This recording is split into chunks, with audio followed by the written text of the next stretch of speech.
wind crawled across the valley like a half-awake beast, tugging at the fringes of Lyrai's robe as she stepped out onto the rust-colored stone. The sky was lavender again, always lavender this time of the cycle, just before the moons twisted into alignment. She didn't bother watching the sky anymore. She'd memorized its tricks long ago. 376 full moons since the last transmission from the front. 376 since her daughter's name blinked across the casualty stream, then disappeared without confirmation, without farewell. She hadn't screamed, not then. Not when the war ended. Not when the Republic of Seven Suns shattered into 3 2/2 in a footnote. She had just stopped, and the silence filled her bones like dust. Her valley, formerly a research outpost, now just overgrown metal and stubborn weeds, sat hidden between 2 mountain spines, camouflaged against the satellites above. She liked it that way. The universe couldn't mourn what it couldn't find. She lived surrounded by the wreckage of a once glorious civilization, and by her own personal choir. A grumpy AI named Pin, and an untrainable Loxic named Var. The AI spoke only when it felt like it, which fortunately wasn't often, and the Loxic had the emotional range of a wet sponge. She sat now staring at a twisted vine growing through what used to be a plasma coolant tower. It curled up toward the sun like it had a purpose. Show off. Status report, she said flatly, mostly out of habit. A brief flicker hummed near her right temple as Pin's voice crackled through the neural relay. You are still alive. Your plants remain deeply unimpressed by your gardening technique, and your companion Var has once again attempted to digest the fuse box. A snort. Did he win this time? The fuse box regrets to inform you that it is, for now, intact. She leaned back against a warm stone and watched Var clumsily stalk a beetle twice his size. The creature was not a hunter. He was more of a professional embarrassment. The peace was broken, abruptly and rudely, by the long whine of distant atmosphere breaking. Lyrai didn't move. Ships came and went across the sky sometimes. She'd grown used to watching them pass like dreams she hadn't earned. But this sound didn't fade. It sharpened. The ship was descending. She stood, slowly, then flicked her wrist. A panel embedded in her palm lit up, chirped, then projected a faint arc of motion. One vessel, small, civilian class but modded. Not local, not registered. Pin? She asked, her tone far too calm. It appears someone is dropping in uninvited, the AI replied. Shall I prepare tea or artillery? Let's see if they knock first. They didn't. The ship came down fast, buckling under its own weight, retro thrusters stuttering just before landing. Dirt and rust-laced wind burst outward in a ring as the vessel planted itself in the only flat patch of ground not yet overtaken by moss. The engines hissed, metal groaned. The ramp descended, and Lyrai's breath caught in her throat. It wasn't the ship. It was the figure stepping down from it. Her posture, the way she held her arms close, one leg slightly ahead of the other, chin high even though her eyes scanned with caution. A warrior's gait, a daughter's shadow. Or a lie, Lyrai whispered. But she didn't run forward. Her body stayed locked, rigid, every joint asking whether this was another trick of the memory. Then came the second figure, clumsy, human, tall, with 2 long limbs and hair like a bad simulation. He stumbled off the ramp like the ship had betrayed him at the last step, cursed softly, and then slapped the hull. You said smooth landing, he barked, looking back at the ship like it owed him money. Orelai gave him a sharp look. He shrugged and gave a little wave to Lyrai. Hi, he said. I think you're her mom. Or I really misunderstood the last 2 weeks of telepathic bonding. Lyrai blinked. You brought a human? Technically, he followed me, Orelai said. Her voice, gods above, her voice hadn't changed. Maybe a little rougher, but still hers. This is Eli. I also answered to guy who almost died 7 times or walking stomach, depending on mealtime. Lyrai blinked again. Twice. And you're alive. Orelai's smile was small and strange. Takes more than a war to kill me. There was a silence then, a kind of gravity pulling at all 3 of them. Var sniffed the air, grunted and retreated behind a bush, clearly unimpressed by the newcomers. Pin's voice returned in Leary's ear. Well, this should be fascinating. Leary took a step forward. I thought you were dead. I thought so too for a while. And him? Orelai hesitated. He saved my life. More than once. Eli lifted a hand sheepishly. And I'm told I make decent soup, which is maybe equally important. Leary narrowed her eyes. You're not bonded, are you? Funny you should ask, he said. No, it's not, she snapped. Orelai stepped between them. Mother, we've been through hell. He's earned a seat at the table. Leary exhaled hard through her nose. Fine, but he's not eating the last of the root berries. I've earned those, Eli grinned. I'll trade you for chocolate from Earth, slightly melted, possibly radioactive. Leary almost smiled. Almost. She turned without another word and started walking back toward the half-collapsed shelter, trusting they'd follow. Her legs were shaking, but she kept her steps even. She didn't trust herself to look back. Not yet.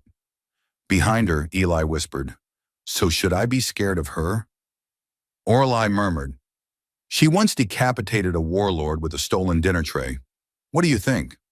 I think I'd like to sit very quietly and not make any sudden moves. Wise man, Leary thought. She stepped into the shadow of the shelter, her mind spinning.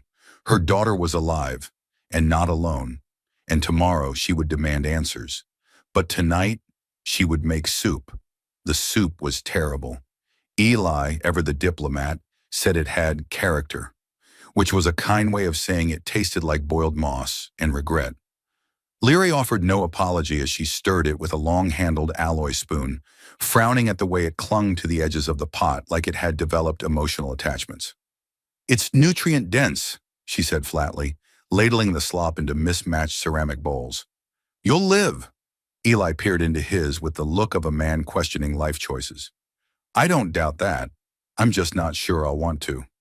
Orelai smirked and nudged him with her elbow, then accepted her own bowl without complaint. She didn't flinch at the smell. Of course she wouldn't. She'd survived worse. Still, her gaze wandered as they sat cross-legged on the thermally warmed floor of the half-intact dome shelter. Her fingers toyed with a tiny shard of tech embedded in the wall, a habit from her childhood. Leary saw it and almost couldn't breathe. So, Leary said, once the silence had grown too loud, you're alive. You're bonded. And you didn't think to message me. Orelai looked up slowly. There was no safe way to contact anyone. We've been running. I would have taken a pirate transmission, a poorly encrypted dream beam, a carrier snail with good posture. Eli raised a finger. For the record, she did try the dream beam thing. It gave me a nosebleed and convinced a maintenance droid that it was married to her. Orelai gave him a flat look. It was a low-frequency resonance test. You made a broomstick fall in love with you. It was a very advanced broomstick. Leary set down her bowl with a sigh that felt like it had aged 5 years on the way out. I see your survival did not dampen your sarcasm. It sharpened it, Orelai said. Keeps the trauma at bay. You're your father's daughter. There was a beat of quiet. Eli slurped a spoonful of soup and made a face like he'd bitten into a live wire. Leary ignored it. So, she continued, you left the battlefield, vanished from the grid, and now show up here with a man who can't cook and probably can't fight. I'm a brilliant engineer, Eli said defensively. You crashed into a rock 5 kilometers from a known landing platform. Okay, first of all, that rock moved. Second, the auto-navigation system is older than both of us put together. Third, well, no third, but I feel strongly about my first 2 points. Orelai rubbed her temples. Mother, we came here because there was no one else we could trust, not after what we discovered. And what exactly did you discover? Leary asked, voice quiet now. Eli glanced at Orelai, then reached into his side pouch and pulled out a small metallic cube. It whirred softly, then flickered to life in midair, projecting a rotating model of a star system with several blinking red markers. This, he said, is what we found beneath the remains of Sector Cairn 12. It was buried in an ancient relay station no one's touched since the Second Haze. Leary leaned in, eyes narrowing. That's a trans-spatial map. Pre-war. No, pre-era. Exactly, Eli said. It predates everything. Empires, federations, even your mother's soup recipe. Sorry, too soon? Leroy didn't blink. Right. So, he continued, clearing his throat, this isn't just a map. It's part of something bigger, something alive. We triggered a dormant sequence, completely by accident, and now, well, now we're being hunted. Orelai's voice was sharper now. By both sides, the Syndicate and the Reclamation Bureau. They think we're either a threat or a resource, or both. You are both, Leroy said. Do they know where you are? No, Orelai said. We scrubbed our trail, and the ship's ID is ghosted. You mean mostly ghosted, Eli added. It's possible one probe pinged us on the descent. Leary's hand clenched the edge of her bowl. Possible? I mean, it's less than 30% likely, which in human terms means 50-50, Orelai muttered. I'm an optimist. You're a liability, Leroy snapped, then immediately softened when she saw Orelai flinch. Number sorry, that's not fair. If he got you out of that place. He did, Orelai said, more than once. The room pulsed with quiet. Outside, wind rustled the fronds of metallic leaf plants and sent flickers of pale light dancing through the shelter. Eli broke the silence. So, do I pass the mother-in-law test yet? Or is there a trial by combat involved? Leroy arched an eyebrow. You wouldn't survive the initiation ceremony. Can I at least watch the ceremony? No. Eli pointed to Var, who was currently trying to wedge himself into a crate half his size. Can he do it on my behalf? He tried to eat my boot last week. He's not allowed near ceremonial anything. Orelai chuckled finally. The sound was a balm on the tense air. Leroy allowed herself a thin smile. For a moment, they were not fugitives. They were a family, a very strange, interspecies, sarcasm-powered family. But then Leroy stood and crossed to the console mounted on the wall. With a few taps, she summoned a hollow projection of the surrounding region. Red dots blinked at its edge. One, closer than the rest, blinked twice, then vanished. What was that? Orelai asked, rising to her feet. A probe, Leroy said quietly. It pinged, then ghosted. That's not Syndicate tech. That's Bureau. Eli's face went pale. They found us. Not yet, but they will. This valley isn't on any modern map, but the sky's still theirs. Orelai stepped beside her. We'll have to move. No, Leroy said. We fight. We make it costly. And if we're lucky, we send them crawling back with scrambled sensors and bruised egos. You've still got weapons? Eli asked. Leroy smirked. Child, I've got archives. He grinned. Okay, I'm in. I wasn't asking. I know. Still in. Orelai looked at them both, then reached out and took Leroy's hand. We came home for a reason. Leroy squeezed her fingers gently. Then let's make sure they regret following. From the corner, Var farted loudly and toppled over inside his crate. Eli nodded solemnly. That's our battle cry. The storage vault hadn't been opened in years. Leary's hand hovered over the control panel like she was greeting an old friend she wasn't sure she wanted to see again. She punched in the code, paused halfway through, frowned, then started over. It beeped in protest. You've forgotten your own passcode, Eli said from behind her. I do that all the time. Once locked myself out of my own cargo hold for 4 days. Had to eat emergency protein rations that smelled like burnt rubber and betrayal. Leary gave him a flat look, then tried the code again. This time the door slid open with a groan that echoed into the cliffs beyond. Inside lay the ghosts of another life. Stacked in gravity-sealed cases were armor plates etched with her unit's insignia, weapons she'd customized herself, some from spare parts, some from battlefield scraps, and a few items whose legality had been debatable even during wartime. Everything was precisely where she'd left it. Time hadn't dared to touch her things. Orelai stepped inside first. Her fingers brushed one of the old plasma rifles, the casing smooth and cold. You kept all of it. I don't throw away things that work, Leary said, following her in, even if they no longer have a place in peace. Eli picked up a visor and peered through it. The heads-up display flickered to life, scanned his face, and immediately flashed a red warning. Incompatible cranium shape. Vision systems error. Well, that's rude, he muttered, putting it back. Leary gestured to the far wall. There's a stasis cache with drone shells. Some might still be operational. We'll need aerial eyes. Orelai nodded. I'll check the energy cells. Eli. Already on it. He knelt beside the stasis unit and began prying it open with a multi-tool the size of a small shovel. Let's hope none of these have developed sentience. I'm not emotionally ready to explain my existence to a military drone. Leary smirked slightly and started lifting pieces of her old armor. Her fingers traced the grooves, testing each joint. She found her old chest plate, heavy, worn, unmistakably hers, and began fastening it on without ceremony. Orelai watched her in silence for a moment. You really think we can hold this valley? I think, Leary said, sliding a power cell into a long-barreled rifle, that anyone who tries to take it from us is going to regret their education. Just checking. One of the drone pods cracked open, and a beetle-shaped unit unfolded itself with stiff, creaking joints. It scanned the room, locked onto Eli, and emitted a burst of static. Whoa there, Eli said, raising both hands. I'm one of the good guys. Technically. Mostly. The drone blinked twice, issued a brief buzz that could have meant processing or judging, then scuttled out of the vault toward the cliff's edge. They're still bonded to the command net, Orelai said, checking the next pod. That's one lucky break. I'll take luck over strategy any day, Eli replied. Strategy usually gets me concussed. They worked through the rest of the day, syncing the old systems, reinforcing perimeter sensors, patching aerial feeds. At some point, Eli managed to fall off a rock ledge into a tangle of thorned vines and spent 10 minutes inventing new curse words before Orelai hauled him out. Leary watched the two of them as the sun dipped lower, casting long shadows across the cliffs.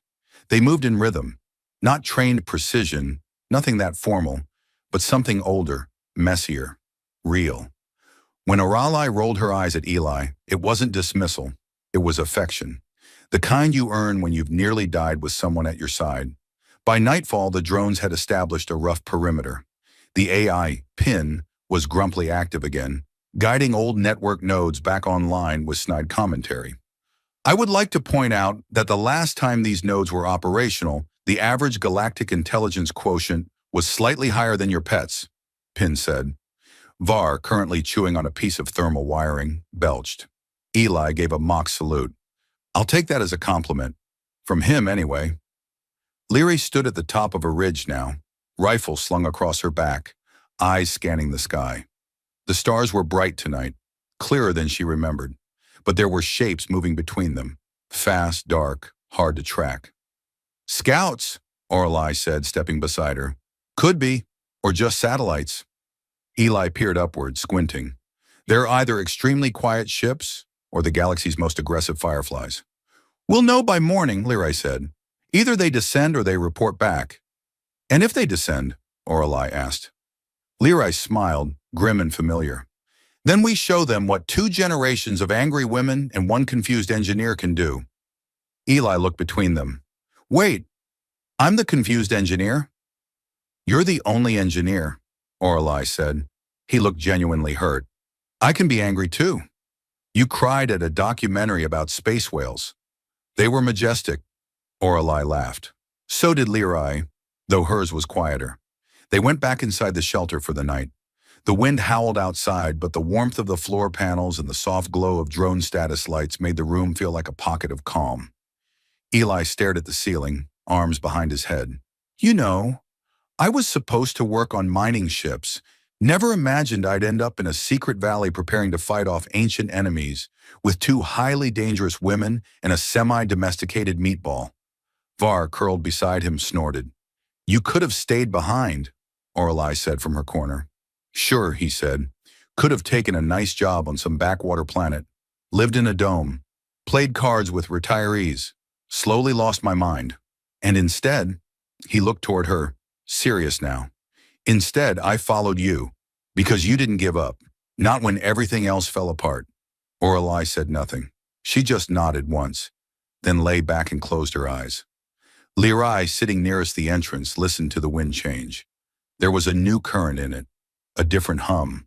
Above them, in orbit, something had begun moving. But for tonight, they would rest. Tomorrow would demand all their strength, and probably a better breakfast. The morning began with a scream. Not a human scream. Not an alien one either. It came from Pin's vocal module, which had decided that emitting a sudden 130 decibel alarm at sunrise was a productive way to say, incoming surveillance craft detected. Eli fell off his cot. Orelai rolled instinctively and had a knife in hand before her eyes even opened. Lyrae didn't move. She simply opened one eye and muttered, "Lower the volume, Pin, or I will disassemble your logic core and rewire you to play children's music." The alarm cut off mid-wail. Pin sniffed. "As always, your threats are as outdated as your culinary preferences. Surveillance drone approaching at subsonic glide. 3 minutes until overhead pass. Recommend camouflage protocols, or as Eli would put it, everybody hide." "Hey," Eli said, untangling himself from his blanket. "That's an effective strategy in at least 4 languages. 5 if you count screaming," Orelai added. They moved quickly. Lyrae toggled the reflective shielding over the shelter and activated the passive dampeners. Orelai dispatched 2 perimeter drones to cloak nearby text signatures.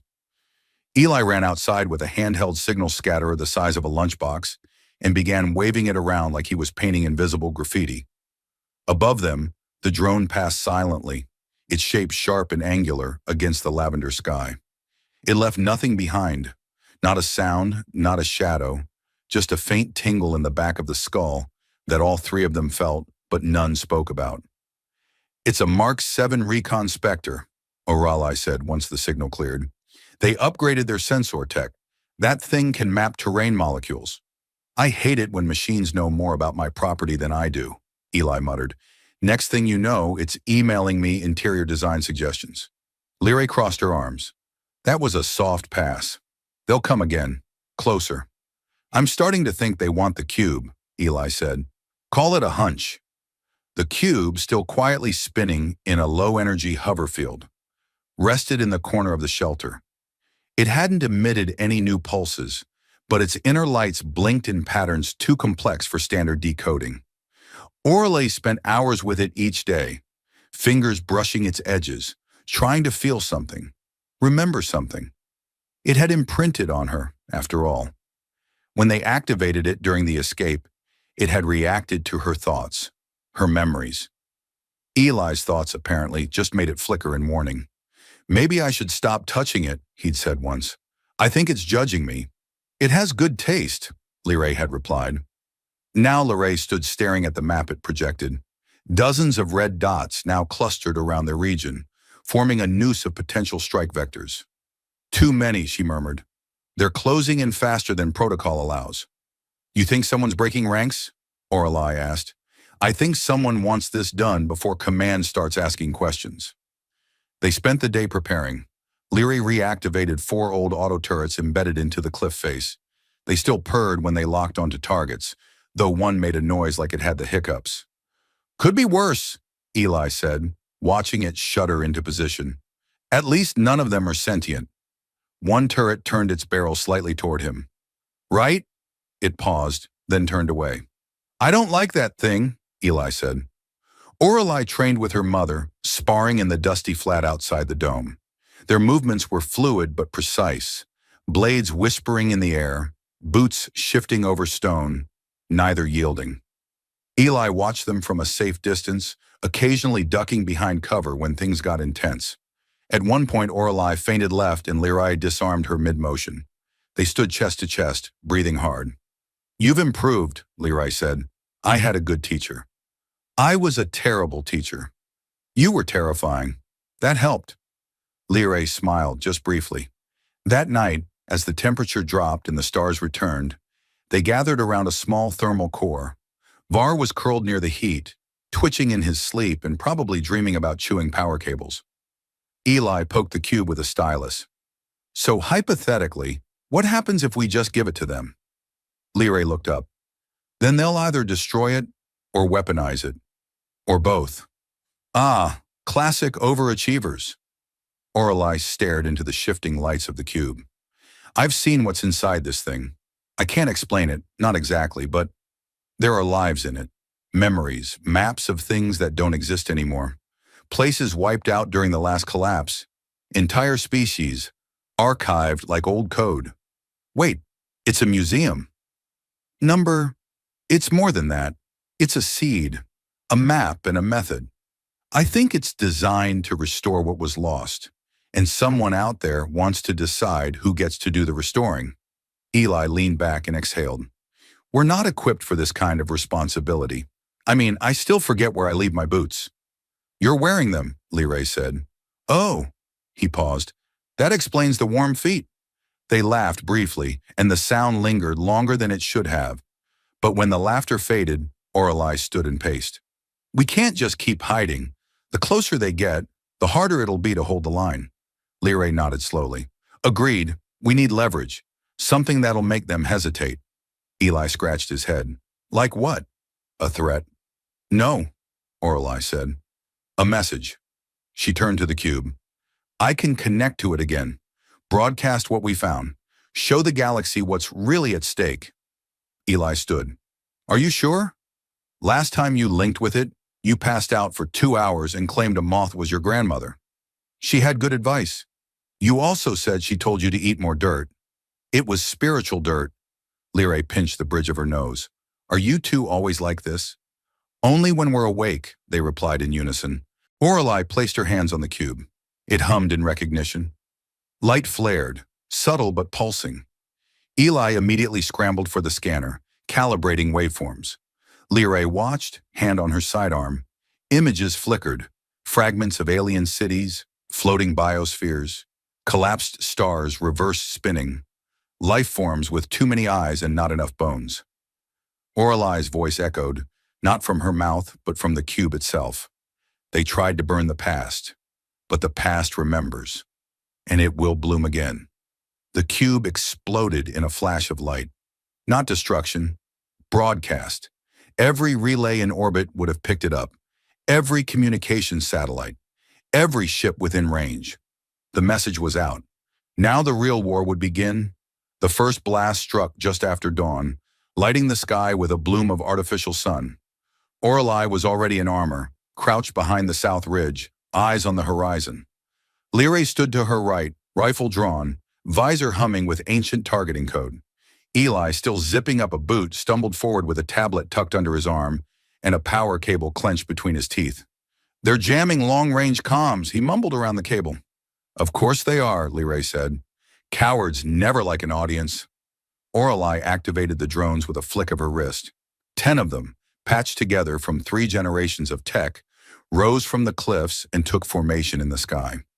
They'll come from the North Ravine, she said. That terrain's tight. We bottleneck them there. I can lay a proximity net, Eli said, if I had 10 minutes and 2 less fingers. You'll manage with both, Leray said, then paused. Unless you mess up, then you get fewer. Noted. No pressure at all. The first wave came fast. Sleek syndicate skimmers, low to the ground and bristling with weapons. But the ravine's walls funneled them into perfect range. Orelai triggered the first set of mines, sending a ripple of fire and metal up the canyon sides. The drones opened fire seconds later. It was chaos, but controlled chaos. Leray moved like she'd never left the field, pivoting with precision, barking out commands that even the AI obeyed without sarcasm. Orelai fought beside her, their movements complementary, instinctive. Eli, tucked behind a half-buried grav lifter, toggled through field signals. He hijacked enemy drone frequencies, redirected missile locks, and, at one point, made one of their targeting computers think VAR was a 30-foot armored vehicle. VAR, now wearing a stolen visor and an old helmet, waddled out into view and barked at the invaders. They retreated. I told you he had potential, Eli muttered. But it wasn't over. Behind the skimmers came the real threat, Reclamation Bureau ground units in matte gray armor, marching in perfect sync. Behind them came a floating war platform, shaped like a blade and pulsing with energy. Orelai's eyes narrowed. They brought a god-tier relay core. Translation? Eli asked. They're done negotiating. The cube still floated inside the shelter. It pulsed in response to the platform's approach, as if recognizing its counterpart, or rival. Leray stared at it. If they get their hands on that, they rewrite history. Worse, Orelai said, they erase it. Eli stood. Then let's give them a new chapter. He ran inside and dropped to his knees beside the cube. You've seen everything. You've archived galaxies. Now you've got one last job. The cube flared. Above, the war platform fired. And then, silence. The beam halted midair, frozen in a shimmer of violet light. The cube hovered upward, projecting a sphere of data that expanded and collapsed like a living thing. Light scattered across the battlefield. Every soldier, drone, and officer on both sides paused. Helmets flickered, visors crackled. The cube wasn't just broadcasting now, it was showing them memories, not just archives, experiences. Entire histories layered together, worlds lost, cultures extinguished, languages silenced, Oralai's memories, Lyrai's battles, Eli's stubbornness, Var's attempts to eat a boot. The war stopped. Literally, the invaders powered down, one by one. No orders were spoken, no truce declared. Just a realization, a shared flood of vision and understanding, that none of them could continue. The cube descended gently into Oralai's hands, dimmed and shut down. The war platform retreated. 1 week later, the ceasefire became law.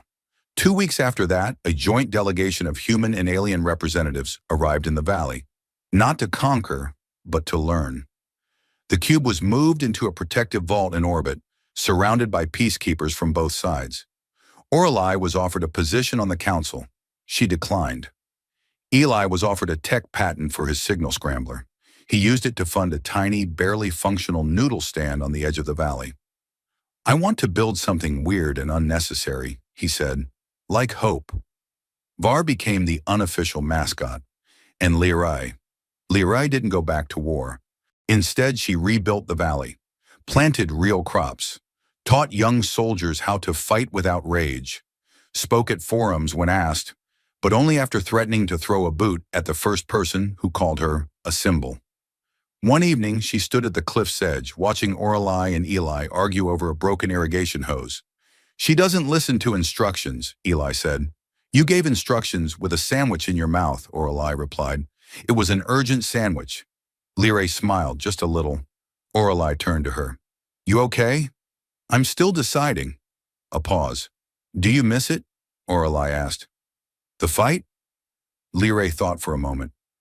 I think I just missed this. Her daughter. A life that wasn't built on endings. A human who didn't know when to quit. A pet that may or may not be evolving language. She turned away from the cliff, toward the light, and for the first time in decades, Lyrai felt something she almost didn't recognize. Beginning.